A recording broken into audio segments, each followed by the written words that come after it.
ప్రియ దేవుని బిడ్డలారా, బైబిల్ చదవటం వినటం వల్ల మనలో విశ్వాసం పెరుగుతుంది. మన మార్గానికి త్రోవ చూపుతుంది. సమస్త జనులను శిష్యులనుగా చేయుడి మత్తయి 28:19 వచనంలో దేవుని వాక్యం తెలియచేస్తోంది.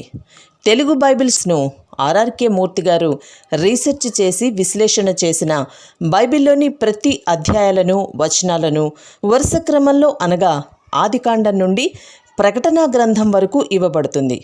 ప్రతి ఒక్కరూ ఆధ్యాత్మికంగా విశ్వాసంలో బలపడి మీ జీవితంలో ఎదుర్కొంటున్న సమస్యల నుండి విడుదల పొందండి. ప్రతి ఒక్కరూ మీ దీవెన టీవీని సబ్స్క్రైబ్ చేసి ఈ వాక్యాన్ని లైక్ చేసి మీ మిత్రులకు బంధువులకు షేర్ చేయండి. దేవుని సువార్తను ప్రకటింపబడుటలో మీరు పాలిభాగస్తులు కండి. ప్రియ దేవుని బిడ్డలారా, మన వాక్య భాగం యోహాను సువార్త 21వ అధ్యాయం. ఈ సువార్తలో ఇదే చివరి అధ్యాయం. జాగ్రత్తగా వినండి. యేసు తిబెరియ సముద్రము దగ్గర కనిపించాడు. యేసు తిబెరియ సముద్ర తీరాన శిష్యులకు మరల తనను ప్రత్యక్షపరుచుకున్నాడు. ఆయన తనను ప్రత్యక్షపరుచుకొనిన విధానమేదనగా, సీమోను పేతురు, దిదుమ అనబడిన తోమా, గలిలయ్యలోని కానా అనే ఊరివాడైన నతనయేలు, జెబెదయి కుమారులు, ఆయన శిష్యులలో మరి ఇద్దరు కూడి ఉన్నారు. సీమోను పేతురు వారితో అన్నాడు, నేను చేపలు పట్టబోతున్నాను. వారన్నారు, మేము నీతో కూడా వస్తాము. వారు వెళ్లి దోణి ఎక్కారు గాని ఆ రాత్రి ఏమీ పట్టలేదు. సూర్యోదయము అవుతూ ఉండగా యేసు సముద్రపు దరిని నిలిచాడు. అయితే ఆయన యేసు అని శిష్యులు గుర్తుపట్టలేదు. యేసు వారిని అడిగాడు, పిల్లలారా, భోజనానికి మీ వద్ద ఏమైనా ఉన్నదా? లేదు అని వారు ఆయనతో చెప్పారు. అప్పుడాయన, దోణి కుడి ప్రక్కన వలవేయండి, మీకు దొరుకుతుంది అని చెప్పాడు. గనుక వారు అలాగు చేయగా చేపలు విస్తారముగా పడినందున వల లాగలేకపోయారు. కాబట్టి యేసు ప్రేమించిన శిష్యుడు ఆయన ప్రభువు సుమి అని పేతురుతో చెప్పాడు. ఆయన ప్రభువు అని సీమోను పేతురు విని వస్త్రహీనుడై ఉన్నందున పైబట్ట వేసుకుని సముద్రములో దూకాడు. దరి ఇంచుమించు 200 మూరల దూరము ఉన్నందున తక్కిన శిష్యులు చేపలు గల వల లాగుతూ ఆ చిన్న దోణిలో వచ్చారు. వారు దిగి దరికి రాగానే అక్కడ నిప్పులు, వాటి మీద ఉంచబడిన చేపలు, రొట్టె కనిపించాయి. యేసు వారితో అన్నాడు, మీరిప్పుడు పట్టిన చేపలలో కొన్ని తీసుకుని రండి. సీమోను పేతురు దోణి ఎక్కి వలను దరికి లాగాడు. అది 150 గొప్ప చేపలతో నిండి ఉన్నది. చేపలు అంత విస్తారముగా పడినా వల పిగలలేదు. యేసు అన్నాడు, రండి, భోజనం చేయండి. ఆయన ప్రభువని వారికి తెలిసినందున నీవు ఎవరివని శిష్యులలో ఎవ్వరూ ఆయనను అడగడానికి తెగించలేదు. యేసు వచ్చి ఆ రొట్టెను తీసుకుని వారికి పంచిపెట్టాడు. అలాగే చేపలు కూడా పంచిపెట్టాడు. యేసు మృతులలో నుండి లేచిన తరువాత శిష్యులకు ప్రత్యక్షమైనది ఇది 3వసారి. ఇది యోహాను సువార్త 21వ అధ్యాయం చివరి అధ్యాయం. తిబెరియ సముద్రంలో చేపల వల అనుభవం అంటే అదే గలిలయ్య సముద్రం. మన చిత్తం కాదు, మన పద్ధతులు కాదు, అంతా ప్రభువు నిర్ణయం. సముద్ర తీరాన ఉదయకాల భోజనం. ఇక 3వ సంఘటన, యేసు ప్రభువు స్వయంగా పేతురుతో మాట్లాడుతూ అతని మరణం ఏ విధంగా రాబోతోందో ప్రవచించాడు. పునరుత్థానుడైన యేసు చేతిలోనే సమస్తము ఉన్నట్లు ఈ అధ్యాయం తేట తెల్లం చేస్తోంది. యేసు మన చిత్తమును శాసిస్తాడు. గలిలయ్యకు పదండి, నేనక్కడ మిమ్మల్ని కలుసుకుంటాను అన్నాడు యేసు. అలాగే వారు వచ్చారు. వారు యేసు కోసం కనిపెట్టుకుని ఉన్నారు. ఆ గుంపులో ఎవరున్నారనుకున్నారు? సీమోను పేతురు, తొందరపాటు మనిషి. ప్రభువంటే ఎంతో ప్రేమ ఉంది గాని భయస్థుడు. దూరంగా ప్రభువును వెంబడిస్తున్నాడు. తోమా ఉన్నాడు, సందేహాల పుట్ట. ప్రతిదానికి అతని వైఖరి ప్రశ్నార్థకమే. నతనయేలు, ఇతడికి సమయస్ఫూర్తి ఉంది గాని మొదట్లో ఇతడు సంశయాలు వెలిబుచ్చినవాడే. యాకోబు, యోహాను వీరిద్దరూ ఉరుము పుత్రులు అనే పేరు గలవారు. మరో ఇద్దరెవరు? వీరి పేర్లు చెప్పబడలేదు. ఈ గుంపులో ప్రతి ఒక్కడూ సమస్యలకు పెట్టింది పేరు. ఆ మాటకొస్తే నీవు నేను అంతే, సమస్యలే సమస్యలు. వారు చేపలు పట్టడానికి వచ్చారు అని విమర్శించనక్కర్లేదు. ప్రభువు వారినేమీ గద్దించలేదు. ప్రభువు వస్తాడు వస్తాడు అని కనిపెట్టి విసిగిపోయాడు పేతురు. ఊరికే కూర్చొని బోరు కొట్టిందో ఏమో, నేను చేపలు పట్టడానికి వెడుతున్నాను అన్నాడు. మిగతా 6 మేము వస్తాం పదా అన్నారు. రాత్రంతా చేపల వలలు వేస్తూనే ఉన్నారు. ఒక్క చేప పట్టలేకపోయారు. చేపలు పట్టే వృత్తిలో ఆరితేరిన వారు, కాని వారు ఒక్క చేప పట్టలేకపోయారు. అంతకు ముందు కనిపెట్టలేక బోరు కొట్టిందా? ఇప్పుడు ఒక్క చేప పట్టలేని స్థితి, వృధా ప్రయాస, మరీ బోరు కొట్టింది. వారు వృత్తిరీత్యా చేపలు పడతారు. వారికి చేపలు పట్టే విధానం కొట్టిన పిండి లాంటిది. అయినా ఏం ప్రయోజనం? ఒక్క చేప దొరకలేదు. నిరుత్సాహపడిపోయారు. అది దైవ నిర్ణయం. అందుకే అలా జరిగింది. అంతలో తెల్లవారింది. యేసు వారికి కనిపించాడు. మహిమ శరీరంతో ఉన్నాడు. ఆయనను వారు గుర్తుపట్టగలరు గాని ఉదయకాలం మసక చీకట్లు. ఎవరో అనుకున్నారు. పిల్లలారా, తినడానికి ఏమైనా ఉందా అని అడిగాడు యేసు. తినడానికి ఏమైనా ఉందా అని అడిగితే వారేమన్నారు? ఏమీ లేదు అన్నారు. చేపలేమైనా పట్టారా? ఆత్మలేమైనా సంపాదించారా అని ప్రభువు మిమ్మల్ని అడిగితే ఈ ఘడియలో మీరేం జవాబు చెప్తారు? దోణి కుడితట్టు వలవెయ్యండి అన్నాడు ప్రభువు. ఆయన చెప్పినట్లు చేసినప్పుడు చేపలు విస్తారంగా పడ్డాయి. అయినా వల ఏమాత్రమూ పిగల్లేదు. యేసుకు విధేయత చూపితే అద్భుతాలు జరుగుతాయి. వల నిండా చేపలు పడ్డాయి. వల చాలా గట్టిది. యేసు మరణం, పునరుత్థానం ఇదే సువార్త. ఈ వలలో ఎన్ని వేల లక్షల చేపలు పడినా తక్కువే. వల ఏమాత్రమూ పిగలదు. యోహాను ముందుగా యేసును గుర్తించాడు. అంతకు ముందు చేపలు అక్కడే పట్టారు. అప్పుడు వల పిగిలింది. పేతురు వెంటనే యేసును కలుసుకోవాలని ఆరాటపడ్డాడు. చేపల వల దరికి లాగారు. యోహాను సువార్తలో గ్రంథస్థం చేయబడిన చిట్ట చివరి అద్భుతమిదే. యేసు పునరుత్థానుడైన తరువాత చేసిన మొదటి అద్భుతమిది.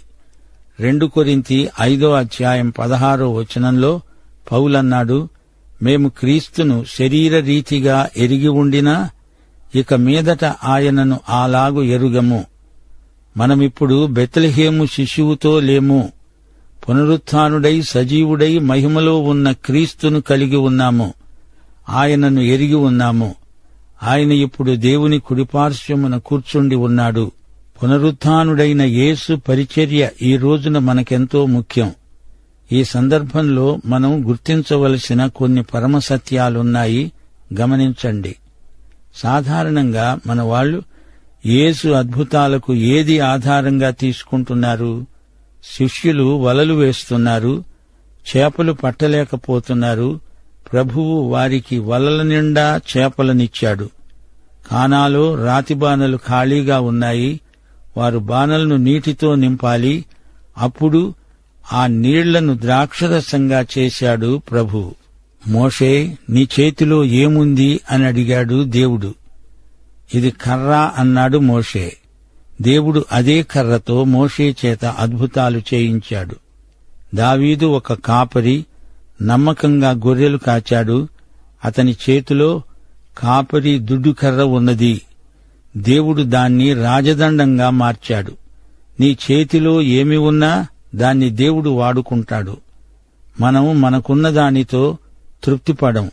వేరే సాధనములు, వేరే పరిస్థితులు ఉంటే బాగుండు అనుకుంటాము. నీవు ఉన్న చోటనే, నీవు ఉన్న పరిస్థితిలోనే ప్రభువు నిన్ను వాడుకోకపోతే నీవెక్కడికి వెళ్లినా వాడుకోడు. ఇది నిజం. దేవుడు మనకు ఏది ఇచ్చినా సమృద్ధిగా ఇస్తాడు.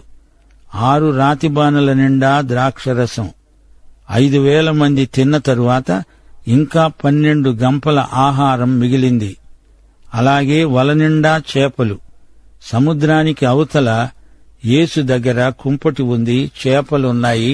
కాని ఆయన, మీరు పట్టిన చేపలు కూడా తెండి అంటున్నాడు.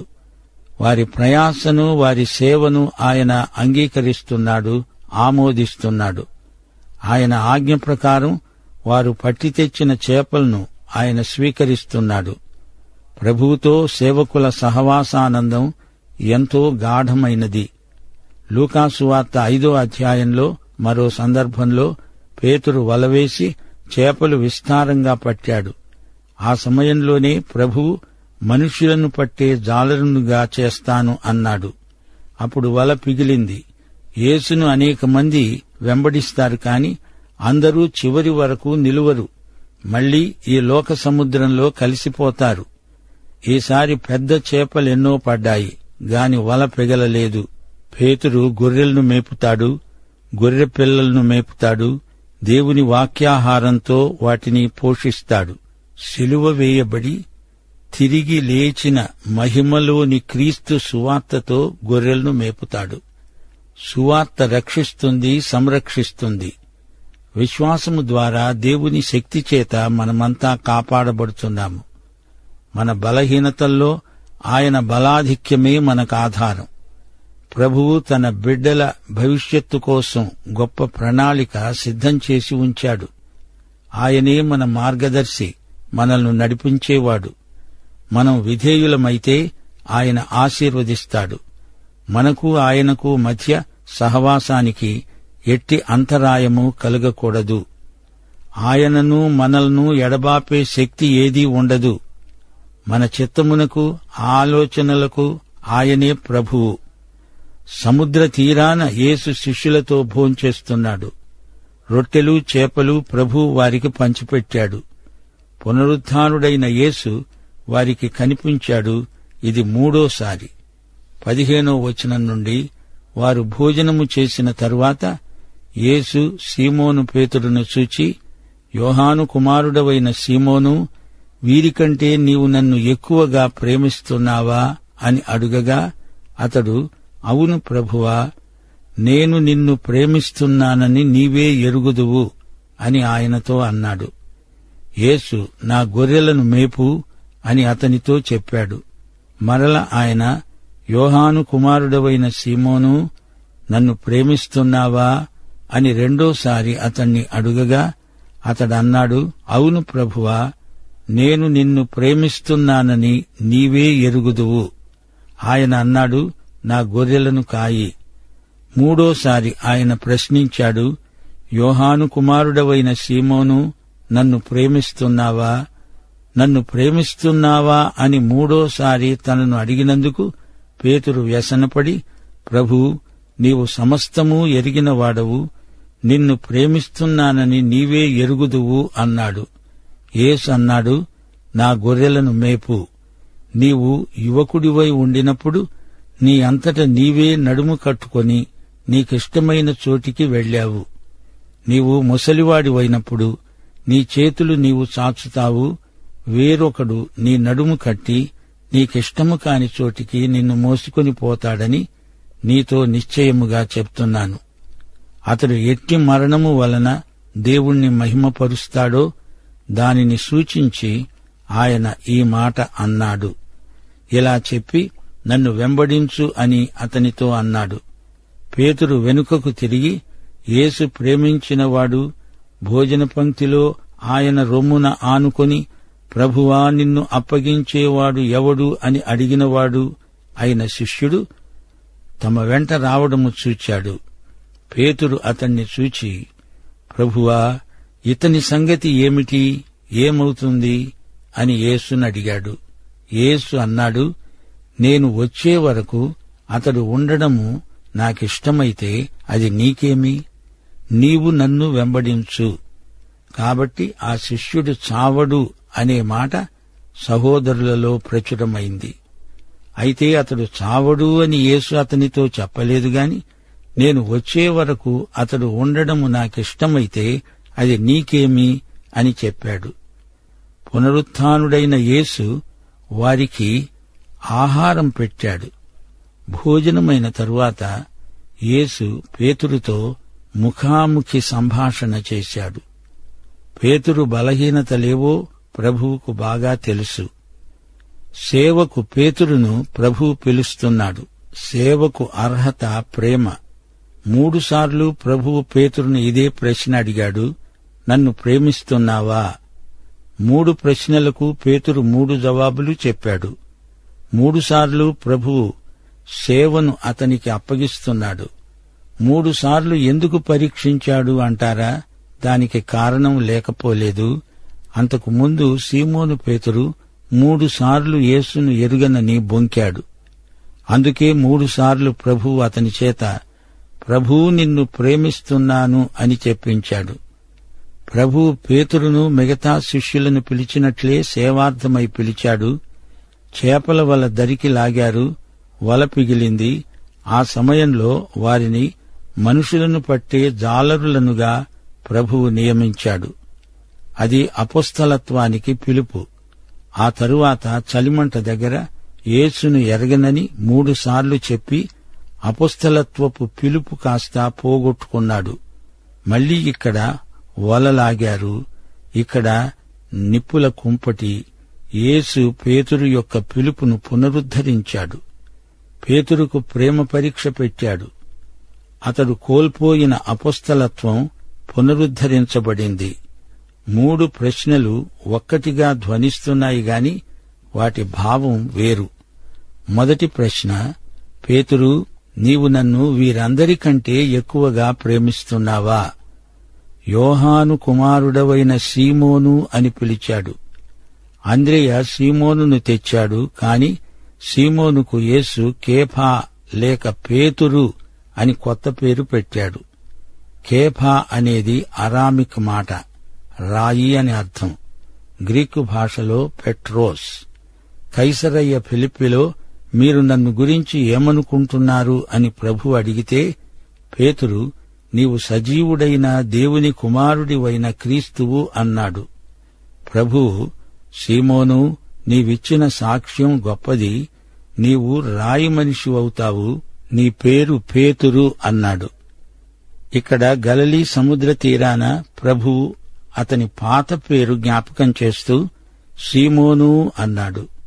సీమోను, నీవు నన్ను ప్రేమిస్తున్నావా?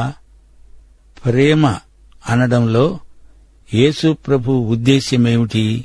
గ్రీకు భాషలో 3 మాటలున్నాయి. 1 ఎరోస్, 2 ఫిలియో, 3 అగాపే. ఎరోస్ కేవలం భౌతికమైన స్త్రీ పురుషుల ప్రేమ. ఫిలియో స్నేహశీలం, ఆప్యాయత, అనురాగం. అగాపే దేవుని అవ్యాజ ప్రేమను వ్యక్తం చేసే మాట. నీ పూర్ణ హృదయంతో నన్ను ప్రేమిస్తున్నావా? అగాపే ప్రేమ నీకుందా అని ప్రభువు అడుగుతున్నాడు. రక్షణ అనేది దేవునితో ప్రేమ వ్యవహారం. సేవ అనేది ప్రేమపూర్వకమైనది. సీమోను, వీరికంటే నీవు నన్ను ఎక్కువ ప్రేమిస్తున్నావా? ఏది ముఖ్యం? విశ్వాసమా, నిరీక్షణ, ప్రేమ? 1 కొరింథీ 13:13 అంటోంది, విశ్వాసము, నిరీక్షణ, ప్రేమ ఈ 3 నిలుస్తాయి. వీటిలో శ్రేష్టమైనది ప్రేమే. పేతురు యేసును ఎరగనని చెప్పాడు. అయినా ప్రభువు పేతురును ఎంతో ప్రేమించాడు. యోహాను సువార్త 15:13 తన స్నేహితుల కొరకు తన ప్రాణము పెట్టేవాని కంటే ఎక్కువ ప్రేమ కలవాడు ఎవడూ లేడు.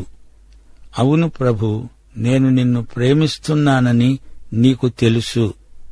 కాని ప్రభూ, నాది ఫిలియో ప్రేమ, అగాపే కాదు.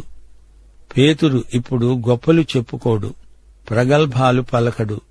సరే పేతురు, నా గొర్రె పిల్లలను మేపు, వాటికి ఆహారం పెట్టి పెంచు. ఇక రెండోసారి ప్రభూ నిన్ను ప్రేమిస్తున్నాను అని దీనమనస్కుడై పేతురు ప్రభువు ప్రశ్నకు జవాబిస్తున్నాడు. ఈసారి గొర్రెలను కాయి అంటున్నాడు ప్రభువు. అనగా వాటిని క్రమశిక్షణలో ఉంచు. చిన్న గొర్రెలను మేపు, పెద్ద గొర్రెలను కాయి, క్రమశిక్షితులను చెయ్యి. ప్రభువును ప్రేమించే సేవకులు చిన్న గొర్రెలను మేపుతారు, పెద్ద గొర్రెలను జాగ్రత్తగా కాపాడతారు, కాస్తారు, నడిపిస్తారు. ఇక 3వ ప్రశ్నాపత్రం. పేతురు, అగాపే ప్రేమ నీకింకా కలగలేదంటావా? పోని ఫిలియో ప్రేమ అయినా నీకుందా? పేతురు ఎంతో విరిగి నలిగి ఈ మాట అన్నాడు. నీకు తెలుసు గదా, నేను నిన్ను ప్రేమిస్తున్నాను. ప్రభువు 3 సార్లు అడిగాడని కాదుగాని తాను అగాపే ప్రేమ స్థాయికి ఎదగలేకపోయానే అని బాధపడ్డాడు. గొర్రెలను మేపు, పెద్ద గొర్రెలకు తగిన మేత పెట్టు. ప్రియ శ్రోతలు, యేసు మీలో ప్రతి ఒక్కరినీ ఇదే ప్రశ్న అడుగుతున్నాడు. దానికి నీ జవాబు? పేతురు హతసాక్షి కాబోతున్నాడని ప్రభువు ప్రవచించాడు. యోహాను సంగతేమిటి అని పేతురు అడిగితే, అతని సంగతి నీకెందుకు, నన్ను వెంబడించు అన్నాడు ప్రభువు.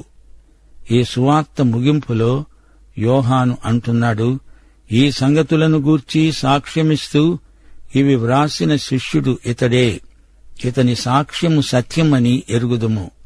యేసు చేసిన కార్యములు ఇంకా అనేకములు కలవు. వాటిలో ప్రతిదానిని వివరించి రాసిన ఎడల అలా రాయబడిన గ్రంథములకు భూలోకమైన చాలదని నాకు తోస్తున్నది. పాఠం ఇంతటితో సమాప్తం. మన ప్రభువైన యేసుక్రీస్తు వారి కృప, తండ్రి అయిన దేవుని ప్రేమ, పరిశుద్ధాత్మ యొక్క అన్యోన్య సహవాసము మనకందరికీ నిత్యత్వము పర్యంతము తోడై ఉండునుగాక. ఆమేన్.